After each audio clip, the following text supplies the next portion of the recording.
The Christmas tree sparkled in the corner as my mother-in-law handed me a tiny gift bag with a smile that never reached her eyes. Around me, everyone tore into designer purses, expensive watches, and thick envelopes of cash.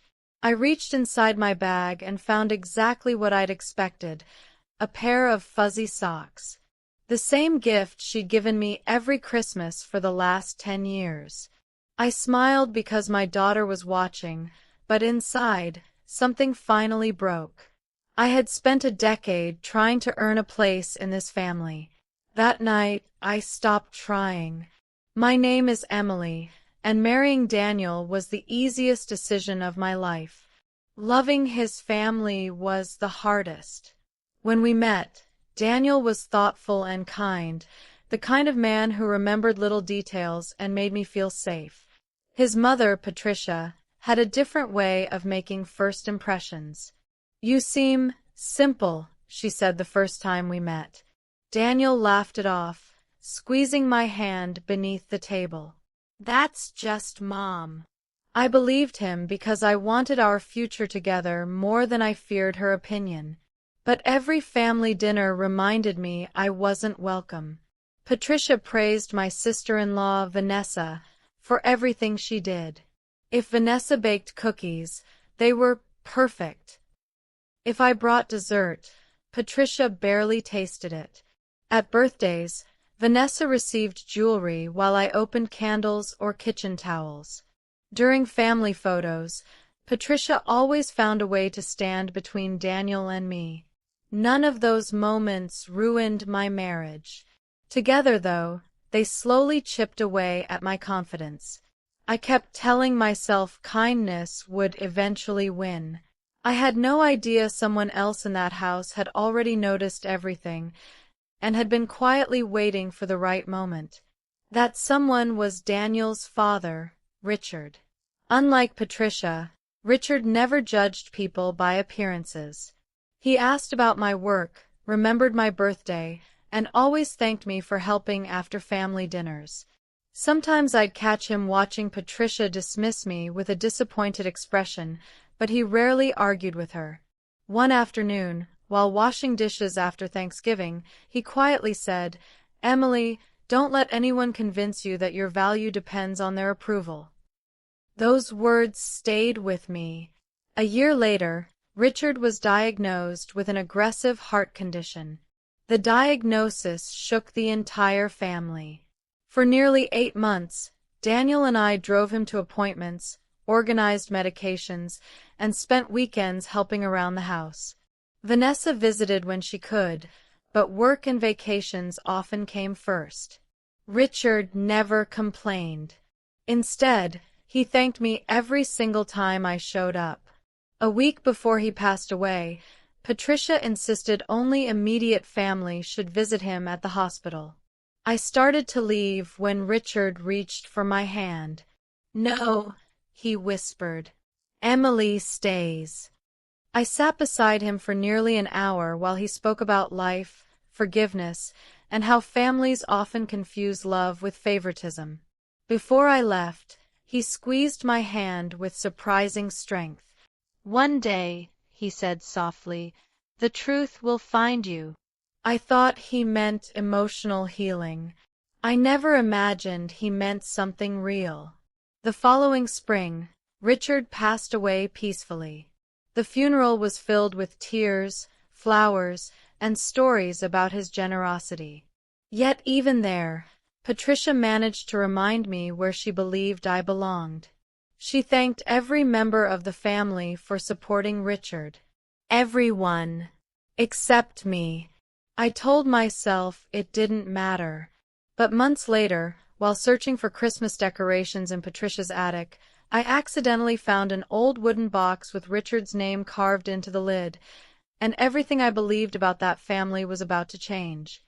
I should have closed the wooden box the moment I saw Richard's name. Instead, curiosity won. It wasn't locked. Inside were neatly arranged documents, old photographs, and a sealed envelope with a note written in his unmistakable handwriting. "For Emily." Please read only if I am no longer here. My heart pounded. Before I could reach for it, Patricia's voice echoed from downstairs. Emily, did you find the lights? I quickly slipped the envelope into the pocket of my sweater, grabbed the decoration box, and hurried down. My hands shook through dinner, knowing Richard had left something meant only for me. That night, after Daniel and Lily were asleep, I opened the envelope. Dear Emily, if you're reading this, it means I never found the courage to tell you these things in person. Tears filled my eyes before I reached the second sentence. For years, I've watched you treated as if you were less important than everyone else. You never deserved that. Your patience, kindness, and quiet strength reminded me of the woman I married decades ago before bitterness changed her. He wasn't just comforting me. He had seen everything. The birthdays, the holidays, the constant exclusion. There is something Patricia doesn't know. Several years ago, I changed my will. I didn't do it to punish anyone. I did it to reward the person who consistently chose love over recognition. My hands froze. Changed his will? At the bottom of the letter was the name of a law firm and one final instruction. When you're ready, make an appointment with my attorney. Everything will make sense then. I barely slept that night. The next morning, I folded the letter into my purse. I thought I was about to uncover an old family secret. I had no idea I was walking toward a truth that would change every Christmas to come. 3 days later, I sat across from Richard's attorney, convinced there had been some misunderstanding. The lawyer smiled gently before placing a thick folder on the table. Mr. Collins asked me to give this to you personally. Inside was a copy of Richard's final will. My eyes searched the pages until they stopped on one sentence. To my daughter-in-law, Emily Collins, I leave my private lake cabin, my investment portfolio, and a handwritten journal explaining my decision. I looked up in disbelief.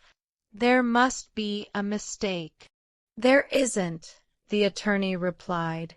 Richard updated his will 2 years before his passing. He was very clear about his wishes. But why me? He opened another file. Richard left a recorded statement to answer that question. The screen flickered to life. Richard appeared, smiling warmly. If you're watching this, Emily, then you've finally learned the truth. He paused before continuing. I loved my family deeply, but love also requires honesty. For years I watched you give without expecting anything in return. You cared for me when I was sick, comforted me when I was afraid, and never once complained about how you were treated. His voice grew heavier. Kindness deserves to be remembered. By the time the recording ended, tears blurred my vision. The attorney handed me one last item. Richard's leather journal. I think you'll want to read this before speaking to anyone, he said. Driving home, I couldn't stop thinking about Patricia. She still believed Richard had left everything exactly as she'd expected. She had no idea that every page in the journal documented years of favoritism, with dates, conversations, and painful truths written in Richard's own hand. And after Christmas dinner, that journal was about to be opened in front of the entire family. Part 5. I carried Richard's journal home but couldn't bring myself to open it until everyone was asleep. The first page was dated nearly 12 years earlier. Today, Patricia embarrassed Emily at dinner for no reason. She apologized to the guests afterward, but not to Emily. I turned another page. Vanessa received a $5,000 birthday check. Emily was given a clearance candle. She smiled anyway. Page after page described moments I'd tried to forget. The Christmas socks, the forgotten birthdays, the family photos where Patricia insisted I stand at the end. Richard had seen it all. Then I reached the final entry. If Emily is reading this, I hope she finally knows she was never the problem. Some hearts refuse to love fairly. That is their failure, never hers. I closed the journal and cried harder than I had in years. Not because of Patricia. Because someone had quietly believed in me all along. A week later, Patricia called. "I'm hosting Christmas dinner this year," she announced. "Everyone will be here." Her cheerful tone made my stomach tighten. She had no idea I'd met Richard's attorney. She still believed the family secret was safely buried. I accepted the invitation, not because I wanted another pair of fuzzy socks, because I knew Richard's final wish deserved to be honored. And Christmas dinner was about to become unforgettable. The house looked exactly as it always had. The fireplace glowed. Holiday music played softly. Patricia welcomed Vanessa with a warm embrace before giving me a polite nod. Some things never changed.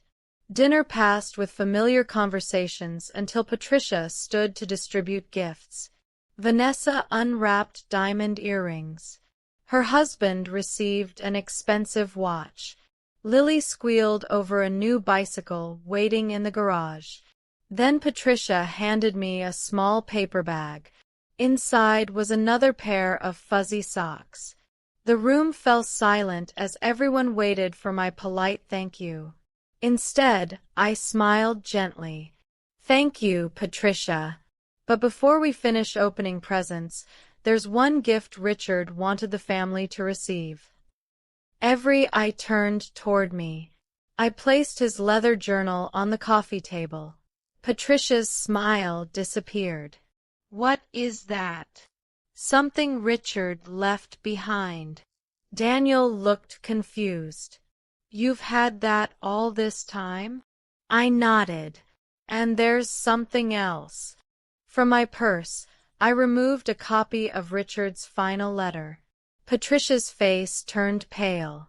For the first time in 10 years, she looked genuinely nervous. She reached toward the journal. "You don't need to read that." I calmly placed my hand over it. I think Richard wanted everyone to hear his own words. The room became so quiet that I could hear the crackling fire. Then I opened the first page, and Patricia whispered 3 words that told me she already knew exactly what was written inside. "Please, don't read." No one moved. Patricia stared at the journal as if it might disappear if she looked hard enough. Daniel frowned. "Mom, why are you asking Emily not to read it?" She forced a laugh. "Because your father wrote things when he was emotional. They shouldn't become family drama." I looked at Daniel before reading aloud. December 24th. Emily spent 6 hours helping Patricia prepare Christmas dinner. When the gifts were opened, Emily received socks while everyone else received expensive presents. She thanked Patricia anyway.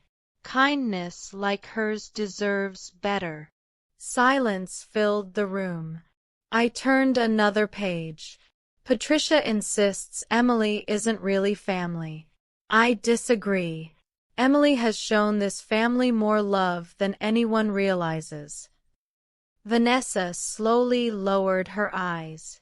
She wasn't smiling anymore. Then Daniel spoke. "Mom, is this true?" Patricia crossed her arms. "Your father exaggerated everything." I opened the journal again.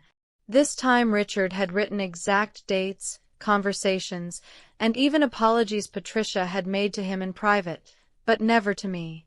There was no denying it. For years, Richard had quietly documented everything. Daniel looked at me with tears in his eyes. "Emily, why didn't you ever tell me how bad it really was?" I smiled sadly. "I did. You just didn't believe it." His face fell. For the first time since we'd married, he finally understood the loneliness I'd been carrying. But the biggest surprise wasn't in the journal. It was waiting inside one final envelope Richard had hidden between the last pages. My hands trembled as I opened the envelope. Inside was a handwritten letter addressed to the entire family. I began reading. If this letter is being read, then Emily has chosen courage over silence. I'm proud of her. No one interrupted. "Patricia, I loved you for many years, but I watched bitterness replace compassion. I asked you countless times to treat Emily with kindness. You promised you would. You never did." Patricia quietly wiped away a tear. "Vanessa, this isn't your fault. Favoritism helped no one, not even you. I hope you build a different example for your children." Vanessa nodded, unable to speak. Then came the final paragraph. "My estate reflects not blood, but character. Emily never asked for recognition.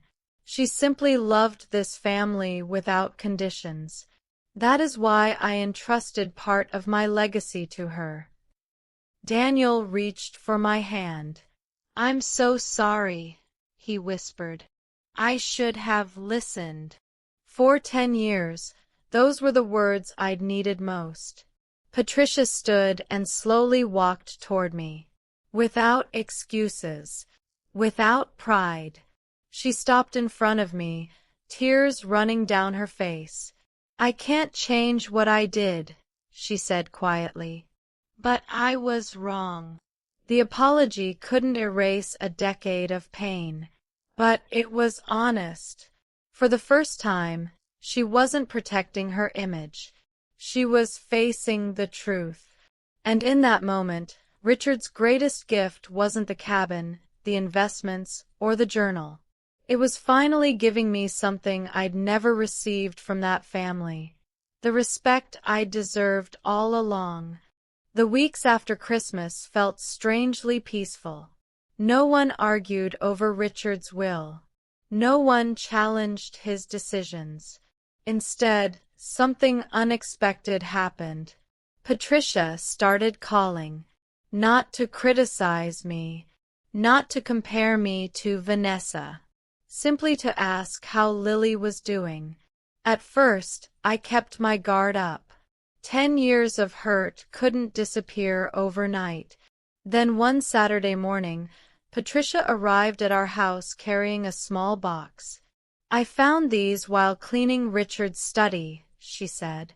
Inside were dozens of photographs. There were pictures of Daniel and me on our wedding day, Lily's first birthday, family vacations, and holiday dinners. On the back of nearly every photo, Richard had written little notes. "Emily made everyone laugh today. She stayed late to help clean. Lily adores her mother." I smiled through tears. Richard had quietly preserved the moments when I felt invisible. Patricia looked at me with watery eyes. "I never realized how much he admired you." "You knew," I answered softly. "You just didn't want to see it." She nodded. "I think you're right. It wasn't a perfect ending, but it was the beginning of something neither of us expected. Healing." And for the first time in years, Christmas no longer felt like the season I had to survive. The following December, Daniel asked where we should celebrate Christmas. Before I could answer, Patricia called. "I understand if you don't want to come," she said. "But if you do, I'd like the chance to make things right." I looked at Daniel. He didn't pressure me. The choice was entirely mine. On Christmas morning, we walked through Patricia's front door. The house looked familiar, but the atmosphere didn't. There were no favorites, no cold greetings, no invisible lines separating family from outsiders. When it came time to exchange gifts, Patricia handed everyone identical boxes. Inside each one was a framed family photograph. Mine showed Richard holding Lily while smiling at me from behind the camera. A handwritten note rested beneath the frame. "Thank you for loving this family even when I failed to love you the way you deserved." Patricia quietly said, "Richard taught me too late what family really means. I'm trying to learn anyway." I hugged her. Not because the past had disappeared, but because forgiveness isn't pretending nothing happened. It's choosing not to let yesterday control tomorrow. As we gathered around the dinner table, I looked at the people beside me and realized something beautiful. For years, I'd been chasing acceptance. I finally understood that my worth had never depended on anyone else's approval. Richard knew that long before I did. And thanks to him, so did the rest of the family. The lake cabin Richard left me became more than a gift. Every summer, our family spent a weekend there together. We laughed around the fire, watched Lily skip stones across the water, and shared stories about the man whose quiet kindness had changed all our lives. One afternoon, Lily asked, "Mom, why does Grandma Patricia hug you all the time now?" I smiled. Because people can change when they're willing to face the truth. Patricia overheard us and gently squeezed my hand. "I wasted too many years judging someone who only wanted to belong," she said. "If Richard taught me anything, it's that love isn't measured by expensive gifts. It's measured by how you make people feel." Those words meant more to me than any apology ever could. When we celebrated Christmas that year, there were no luxury gifts and no cheap consolation prizes. Instead, every person received a handwritten letter sharing one thing they were deeply appreciated for. It was Patricia's idea. As I opened mine, tears filled my eyes. "Emily, thank you for teaching me that grace is stronger than pride. You gave this family a second chance, even after we failed you. I will spend the rest of my life trying to deserve the forgiveness you showed me." For the first time in over a decade, I didn't feel like an outsider. I felt like family. Looking back, I realized the greatest inheritance Richard left wasn't the cabin or the investments. It was the courage to reveal the truth. His journal exposed favoritism, but it also opened the door to healing. It reminded us that real family isn't built through blood, wealth, or tradition. It's built through respect, kindness, and the choice to love people even when no one is watching. If you're watching this and you've ever felt invisible or unappreciated, don't let someone else's treatment define your worth. The right people will see your heart, even if it takes time. Thank you for sharing my journey. And if my story touched your heart, don't forget to subscribe for more emotional journeys.